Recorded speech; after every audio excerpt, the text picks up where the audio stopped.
Welcome guys, welcome to my YouTube channel creative garden and art bag. তো আজকে আমার এই যে নার্সারি প্লাস সবজি বাগান এবং নার্সারিরই আজকে বেসিক্যালি যে ইনডোর অ্যাগ্লোনিমা প্ল্যান্ট তার ভিডিওগুলো দেখাবো। এবং বনসাইয়ের ভিডিও কিছুদিন পর থেকে শুরু হবে। অ্যাগ্লোনিমা গাছের যে ইনডোর গাছের রিপোর্টিং, কাটিং এবং কাটিং থেকে নতুন চারা, এসব ডিটেলস ভিডিও আসতে চলেছে। যেহেতু আজকে ফেব্রুয়ারি মাসের 2 তারিখ এবং ফেব্রুয়ারি মাস থেকেই আমাদের গাছের যেগুলো পুরানো গাছ তাদের রিপোর্টিং এবং যেইগুলো ধরুন কাটিং করার মতো গাছ, মাদার গাছ, সেইগুলোর কাটিং এবারে শুরু হতে চলেছে। তো আপনাদের প্রথমে ওভারভিউটা একবার দেখাই। এইখান থেকে সব ইনডোরের গাছ আছে এবং এইটি একটি অ্যাভোকাডো গাছ এবং এখানে মোট 3টি অ্যাভোকাডো গাছ বসানো আছে। আপনাদের আগে ভিডিও দেখিয়েছি।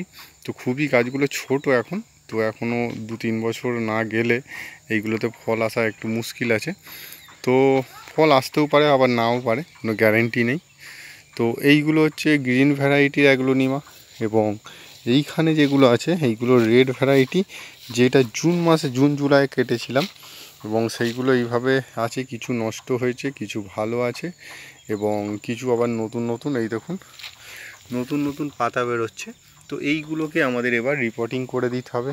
এই যে বেডটা দেখতে পাচ্ছেন, এই বেডের গাছগুলো সব রিপোর্টিং করে দিয়েছি 5 ইঞ্চি গ্রো ব্যাগে এবং এইখানেরগুলো বাকি আছে। এইগুলোও সব জুন জুলাই কাটা ছিল এবং দেখুন কিছু পাতা এই সময় এইভাবে ড্যামেজ হয়ে যাবে এবং এইগুলোকে আমাদের রিমুভ করে দিতে হবে, মানে সরিয়ে দিতে হবে। না যদি সরাই এইগুলো কিন্তু অন্য যেসব পাতা আছে সেইগুলোকেও কিন্তু নষ্ট করে দেবে এবং ক্রমশ গাছটিকেও নষ্ট করে দেবে। তো এই পাতাগুলো আমাদের আস্তে আস্তে এরকমভাবে রিমুভ করে দিতে হবে এবং এইখানে প্রচুর ভ্যারাইটি আছে যেইগুলোর কাটিং হবে। এইগুলো সব মাদার গাছ, সম্ভবত আর 7 থেকে 10 দিনের মধ্যে আমরা কাটিং করা শুরু করব। আমার এই রিপোর্টিংটা, এই গাছ কটা রিপোর্টিং শেষ হয়ে গেলেই এইগুলো থেকে আমি কাটিং করা শুরু করব এবং সব গ্রিন নেটের নিচে আছে এই গাছগুলো।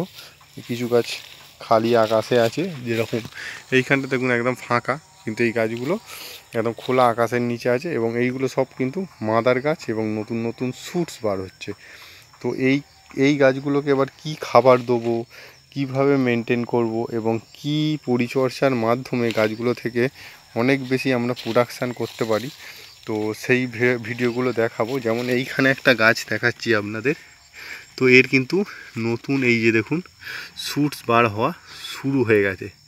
তো এইগুলোকে কিন্তু আমাদের এবার কাটিং দিতেই হবে। দেখুন এই যে নতুন প্রচুর শুটস আসছে। এইখান থেকে যদি আমি এই সময় কেটে নিই তাহলে কিন্তু এই পট থেকে এই দেখুন এই একটি যেরকম বেরোচ্ছে, এখানে বেরোচ্ছে, এখানে বার হচ্ছে, এখানে 5টি 6টি করে বেরিয়ে আসবে। শুধু একটি গাছ নয়, প্রত্যেক গাছেই দেখুন এই একটি মানে ফেব্রুয়ারিতে যে গরম হাওয়াটা আসছে, হালকা গরম, এই সময় কিন্তু গাছের আমরা ইনডোর গাছের প্রোডাকশান শুরু করতে পারি আপ টু ফেব্রুয়ারি থেকে ওদিকে জুন মাস পর্যন্ত। তো আমরা এখন যদি প্রোডাকশান শুরু করি তাহলে কিন্তু আমরা একেবারে সেই বর্ষা পর্যন্ত একটি গাছ থেকে 4টি 5টি 6টি এবং 10টি পর্যন্ত কাটিং পেতে পারি। ওটা রিসাইকেল সাইকেল করে ওইরকমভাবে হবে। মানে ধরুন এই একটি যে গাছ আছে, এইটিকে কাটার পরে যে টপটা হবে ওটা আবার 2 মাসে রেডি হয়ে যাবে এবং সেই গাছটিকে আবার কেটে তার থেকে আবার প্রোডাকশান করা যেতে পারে। তো আজকের মতো এখানে এই ভিডিওগুলো শেষ করছি এবং নেক্সট ভিডিও আপনাদের সামনে আবার তুলে ধরবো। নমস্কার।